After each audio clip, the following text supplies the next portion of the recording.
Hi, I'm Nir Eyal, and this is the Near and Far podcast. This podcast is about business, behavior, and the brain. On this show, I do a few things. I read quick articles I've written about topics shaping your behavior. I interview authors of books I enjoy, and from time to time, I devote episodes to answering your questions. If you want to ask me a question, visit the podcast page on iTunes, go to ratings and reviews, and ask me a question by leaving a review. I promise to read it and possibly include your question in a future episode, so please, ask me anything. Now, enjoy the episode, and for more, you can always visit me at nearandfar.com. Don't fall for this excuse trap. Why That Won't Work For Me is Self-Sabotaging by Nir Eyal, narrated by Johnny Heller. To find your focus, learn to resist this self-sabotaging excuse. Imagine this. You've been diagnosed with a rare and serious disease. In hopes of keeping you alive, the doctor recommends a new experimental course of treatment. It works for some people, maybe 60%. But it's covered by your insurance, and if you are in the 60%, you'll be successfully cured in 6 months.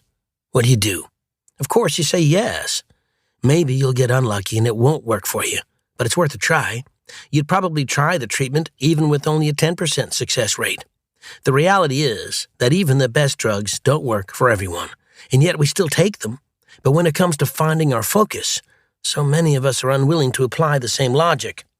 As someone who literally wrote the book on distraction, I'm constantly amazed at how often people turn up their noses at tried and true wisdom. I can't count the number of times I've heard someone say that no, they haven't tried this strategy or that technique to stay focused, but that's just because they already know it wouldn't make a difference. They insist they simply can't be helped. Sure, that works for most people, they say, but that just won't work for me. Here's the truth.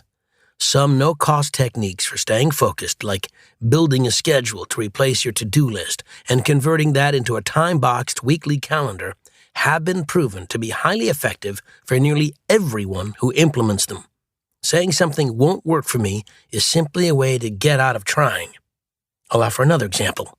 Let's say your teenage daughter wants to play basketball with a competitive local team, but she feels unsure about trying out because she's not especially tall.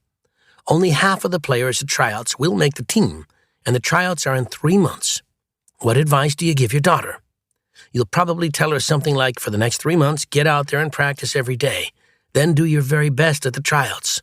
Maybe you'll get in, maybe you won't, but at least you tried. You'll say this to her because you know that even though not everyone will make the team, everyone who wants to be on the team should try out. Even if it doesn't work out, it's worth a shot.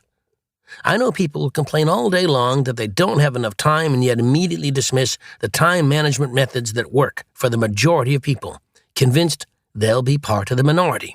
They rack their brains to think of one possible scenario where the advice wouldn't fit, and then use that one exceptional case to dismiss the whole idea. In addition to being a self-sabotaging mental barrier, this is just faulty logic. It's based on the premise that since there are outliers to a rule, they should make the rule according to the exception. In reality, they're looking for a reason to think of themselves as the exception so they don't have to do the work of changing their behavior. They'd rather stay stuck than give tried and true tactics a chance. Don't fall for this excuse trap.